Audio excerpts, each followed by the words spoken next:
Скоро ви предстои презентация, времето си лети, а вие още се чудите какво точно ще кажете. Спокойно, дишайте. Ето как да се подготвите умно, а не просто да се побъркате от упражнения.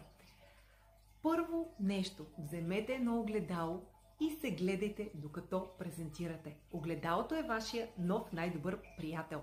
Репетирайте пред него. Гледайте си физиономиите, жестовете и свикнете с идеята, че изглеждате като човек, който говори, а не като статуя.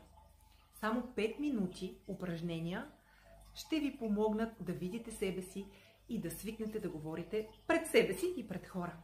Второ нещо, вземете телефона и си направете запис. После се гледайте, ако ви стиска.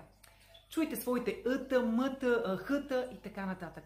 И открийте къде губите енергия и се попитайте, това ли искам да чуят хората, това ли искам да видят хората. Вашият телефон става вашия личен треньор, само дето не ви таксува. Трето нещо, направете си бележки с ключови думи и идеи.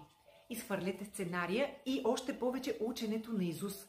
Вие сте презентатор, а не актьор в сапунка.